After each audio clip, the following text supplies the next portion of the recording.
तो supreme God emperor के पिछले एपिसोड में हमें पता लगा था जो कि मास्कमैन होता है उस पर्सन का नाम मूलैंग होता है जो कि मुइन का प्रीवियस लाइफ का डिसाइपल होता है जो कि अब मुइन को मारने आया होता है। अब आगे इस एपिसोड की शुरुआत में हम उन दोनों की फाइट देखते हैं और एक की मुइन से कहता है आइजन से मैंने उसकी तहकीकात करने को कहा था लेकिन उसे कुछ भी पता नहीं लगा और बाद में शोंको माउंटेन के किसी आदमी के द्वारा उसे मार दिया गया था। मुझे जहां तक लगता है मूलैंग का कुछ ना कुछ नाता सुंको माउंटेन से भी जरूर है।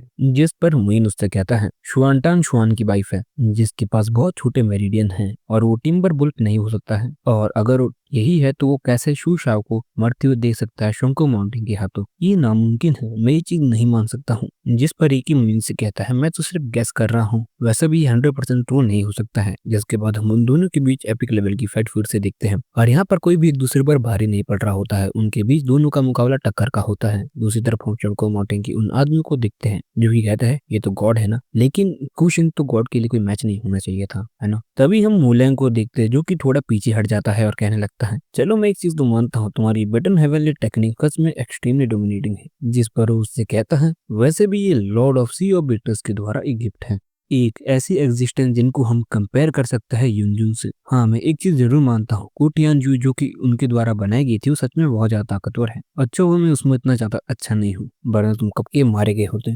जिस पर मूलैंग उसका जवाब देते हुए कहता है अच्छा तुमने क्या कहा, और तुम्हारा वो लॉर्ड ऑफ सी विटनेस कैसे टाइप का एम्परर था तुम बताना चाहोगे, और तुम्हारा कहना है कि वो युनजुन से कंपेरेबल है। ये कहना आसान होता है अगर तुम कुहाई त्यानजुन और युनजुन के साथ किसी को कंपेयर करते हैं, अभी भी बहुत ज्यादा बात तुम्हें जानने के लिए है। जिस पर उसका जवाब देते हुए कहता है अच्छा तुम्हारा ये मानना है। और वो इंजन वो हमेशा खुद को घमंडी बनता था, किसी भीड़ में सबसे अलग दिखता था, उसे लगता था वो सबसे ताकतवर है, खुद को लोलेस मानता था। लेकिन क्या हुआ, आखिर में मारा गया ना 33 हेवनली गेट के अंदर, जिन्होंने निमोरियस वर्ल्ड के फोर्सेस के साथ मिलकर उसे मार दिया। जिस पर वो पर्सन उससे कहने लगता है तुम कहना क्या चाहते हो। जिस पर वो कहने लगता है मैं नहीं जानता तुम्हारे गॉड वॉर टेक्निक के बारे में जो कि युनजुन की थी, और ना ही मैं बिटर सी सेलेस्टियल मास्टर की बिटरली हेवनली सीक्रेट को जानता हूँ, कौन ज्यादा स्ट्रॉन्ग है और कौन ज्यादा वीक। जिसके बाद वो अपने टेक्निक का इस्तेमाल करता है, जिसके बाद उसका रिएक्शन मुइन पर भी बहुत ज्यादा अजीब होता है। जिसके बाद मुइन की लाइफ भी वहाँ पर चेंज होने लगती है और उसकी आई पूरी तरह से चेंज हो जाती है और आता है गॉड ऑफ वॉर। जिस पर मुइन कहने लगता है लेकिन मैंने तो ये सिर्फ मूला को पास दी थी इस लाइफ में। जिसके बाद हमें पास्ट का सीन दिखाया जाता है जहाँ पर प्रीवियस लाइफ का मुइन यानी कि युनजुन वहाँ पर अपने डिसाइपल को वो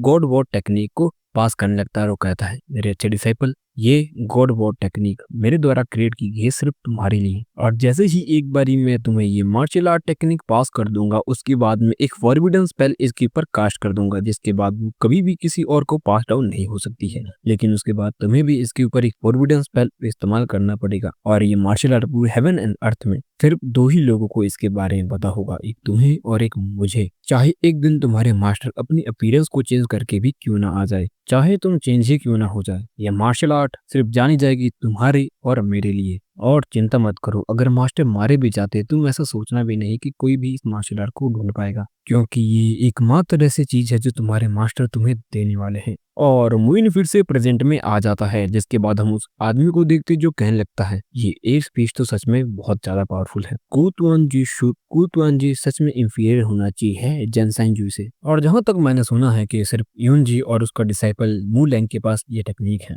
बाकियों ने सिर्फ इसके बारे में सिर्फ सुना है। जिसके बाद हम वहां पर मूलैंग को देखते हैं जो कि गॉड वॉर टेक्निक को एक्टिवेट कर देता है। इसका और इतना ताकतवर होता है कि उस पर्सन को भी थोड़ा सा पीछे हटना पड़ता है और वो सोचने लगता है ये तो गॉड टेक्निक है ना, वेपन गॉड वॉर टेक्निक युनजुन ने कल्टिवेट किया था वॉर वेपन को जो कि गॉड वेपन्स को बनाती है। गॉड वॉर टेक्निक एक ऐसी टेक्निक है जो वेपन्स को प्रैक्टिस करने के लिए यूज होती है। रूमर्स की माने तो हमने इस टेक्निक के बारे में ये भी सुना है कि गॉड ऑफ वॉर आर्ट के पूरे 7 लेवल होते हैं, जो कि जैसे कि रिलम ऑफ लाइफ और डेथ में हर एक लेवल होता है उसकी कॉरस्पॉन्डिंग होती है, और हर एक चीज के साथ टाइम के साथ वो अपनी स्ट्रेंथ को बढ़ा सकता है कॉम्बैट स्किल के द्वारा। उसको डबल कर सकता है, 10 गुना कर सकता है, 15 गुना कर सकता है, यहाँ तक कि 20 गुना भी कर सकता है, यहाँ तक कि फाइनली 25 गुना तक कर सकता है। और फाइटर प्लेन भी कंडेंस्ड और फॉर्म हो जाता है और इसको जन युआन के अटैक के साथ कंपेयर किया जा सकता है। और अगर मैं पूरी तरह से प्रीशियस रहूं तो ये जन युआन से भी ज्यादा ताकतवर है। लेकिन ये तुम्हारे पास कैसे है।